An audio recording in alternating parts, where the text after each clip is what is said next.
Magandang araw sa inyong lahat. Welcome sa ating espesyal na talk show ngayon.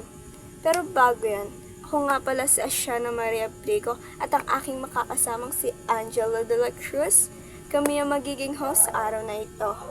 At ngayon, pag-uusapan natin ang tungkol sa kwento ng Kuba ng Notre Dame. Ngayong araw, ating kikilalanin at susuriin ang mga mahalagang tauhan na bumubuo sa isang klasikong kwento ng pag-ibig, sakripisyo, at kabutihan sa kabila ng kaanyuan.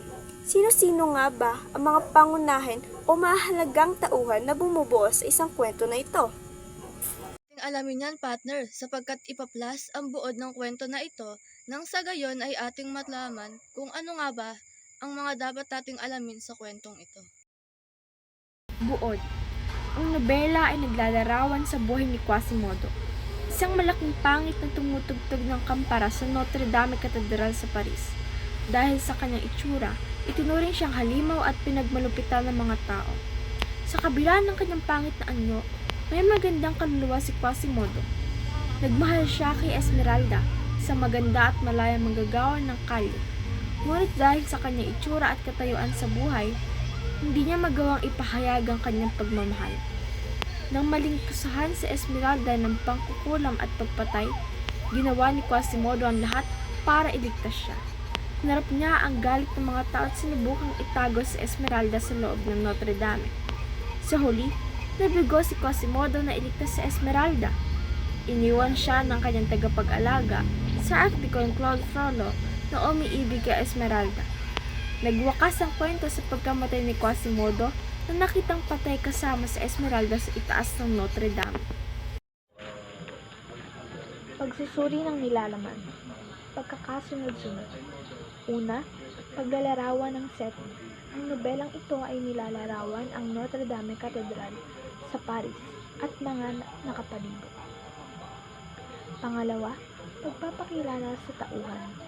Narito si Quasimodo, ang kuba at ang bingi na tagapagpatunog ng simbahan, at kasama ang kanyang amo na sina Frollo at Esmeralda. Pangatlo, pag-unlad ng plot. Ang kwentong ito ay tungkol sa pag-ibig ni Quasimodo at Esmeralda na isang gypsy girl. Pang-apat, krisis at komplikasyon. Nagkakagulo ang Paris dahil sa mga gypsy at ang tao doon ay naging marahas. Si Esmeralda ay hinatulan ng kamatayan. Panglima, pagtaas ng aksyon. Niligtas si Quasimodo si Esmeralda para hindi siya makulong, ngunit inaresto ulit siya para patayin. Pang-anim, climax. Nakita ni Quasimodo ang bangkay ni Esmeralda sa libingan at nagalit ito kay Frollo. Pampito, resolusyon. Namatay sina Quasimodo at Frollo. Tagpuan. Una, Notre Dame Cathedral, ang simbahan kung saan nakatira si Quasimodo at dito rin nagtatrabaho si Frollo. Pangalawa, Palasyo ng Hari. Tahanan ito ng hari at dito nagtatrabaho si Pobos. Pangatlo, kulungan ng Paris. Dito nakulong si Esmeralda. Pang-apat, Plaza ng Paris. Dito nakikita ni Quasimodo si Esmeralda noong una. Panglima, gubat. Dito nagkakita-kita ang mga gypsy at mga taong di kilala. Pang-anim, Katedral ng Notre Dame. Dito nagtagpo ang pagtatapos ng nobela. Sementeryo. Dito ang kamatayan at kalungkutan at dito nagtapos ang buong buhay ni Esmeralda. Tauhan. Panguna, Quasimodo. Siya ay isang kuba na mahal si Esmeralda. Pangalawa, Esmeralda. Isang gypsy girl na may pagmamahal sa buhay. Pangatlo, Frollo. Ang pari na laging galit sa mga gypsy. Pang-apat, Captain Pobos. Ang magandang lalaki na opisyal ng hari. Panglima, ang manunulat na bahagi ng mga gypsy. Pang-anim, Claude Frollo, ang ama ni Quasimodo at ang art decor sa Notre Dame. Pang-pito, Madame de Budele, isang matandang babae na nag-aalaga sa batang babae na namatay. Sino-sino nga ba ang mga pangunahin o mahalagang tauhan na bumubuo sa isang kwento na ito? Partner, ang pangunahing tauhan dyan ay sila Quasimodo, La Esmeralda, Prolyo, at iba pang mga tauhan na narito sa kwento. Subalit ating tanungin ang ating mga member kung nabasa at naunawaan ba nila kung sino talaga si Quasimodo sa kwento. Okay, maraming salamat sa iyong katanungan, Angela. Sino nga ba si Quasimodo? Si Quasimodo ay taga Notre Dame at ang pagiging kilala niya sa ang kanyang kapangitan na nilalang ng Paris. Sa sobrang kapangitan ay itinanghal siyang papa ng kahangalan. Pero sa kabila ng kapangitang taglay niya, siya ay may mapagmahal na katauhan at marunong tumanaw ng utang na loob mula sa kanyang kapwa. Esmeralda ay madalas makikita bilang isang simbolo ng kagandahan at Yun ay dumako naman tayo sa pagsusuri ng nilalaman ng kwentong ito at sa inyong mga sariling opinyon. Katanungan tungkol sa tauhang si Quasimodo. Paano ilalarawan ang iyong buhay sa loob ng simbahan ng Notre Dame? Maraming salamat ulit sa iyong katanungan.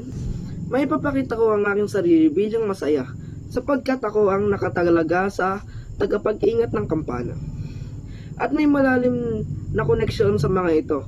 Nakatira ako sa mga silid ng simbahan at ginugugol ko ang lahat ng aking araw sa pag-aalaga ng mga kampana. Pangalawang tanong. Ano ang naramdaman mo nung una mong makita si La Esmeralda? Muli, maraming salamat sa iyong katanungan. Ang naramdaman ko ay ang matinding sakit, galit at lungkot. Nang makita ko ang kalagayan ni La Esmeralda, nakita ko kung paano siya pinahihirapan at inabandona ng mga tao. Ang katanungan para sa tauhang si Esmeralda. Ano ang pakiramdam mo nung una kang tulungan ni Quasimodo? Kung ako ang tutulungan ni Quasimodo, sigurado matutuwa ako at parang ang sarap sa puso na nagtutulungan kaming dalawa. Pangalawang tanong. Ano naman ang masasabi mo sa pag-ibig sa'yo ni Frollo? Kung ako si Esmeralda, sigurado matatakot ako sa obsessive na pagtingin niya. Dalawang katanungan para sa tauhang si Frollo.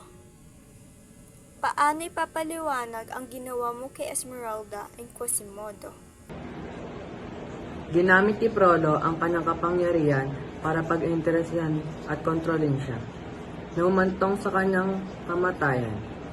Kay Quasimodo, siya ay naging tagapag-alaga, ngunit ginamit din siya para sa kanyang sariling mga layunin.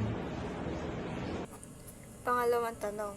Kung bibigyan ka ng pagkakataong baguhin ang lahat, ano ang babaguhin mo? Ang motibo ni Frollo ay ang pag-aangad kay La Esmeralda. Siya ang pare sa kwento na ito. Sa inyong mga sagot ngayon, ating pag-uusapan ang tungkol sa refleksyon ng kwento. Kung tatanungin kayong lahat, ano ang aral na tutunan ninyo sa inyong natutunan base sa kwento na nangyari kala Esmeralda, Quasimodo at Frollo? Ang aking natutunan dito ay ang huwag tumingin sa panlabas na itsura ng tao dahil hindi lahat ng pangit ay walang mabuting puso. Ang aral na natutunan ko sa kwento nila Esmeralda at Quasimodo at Frollo ay ang panganib ng labis na pagkaumaling at ang kahalagahan ng pagtanggap sa pagkakaiba. Tunay nga ang kwento ng kuba ng Notre Dame ay nagtuturo sa atin ng kabutihan kahit nakatago sa panlabas na anyo, mananatiling pinakabagandang anyo ng kagandahan. Hanggang sa muli, ako si Ashana Marie Abrico at ang aking partner na si Angela de la Cruz para sa Tinig ng Kampana. Magandang araw sa inyong lahat at salamat po.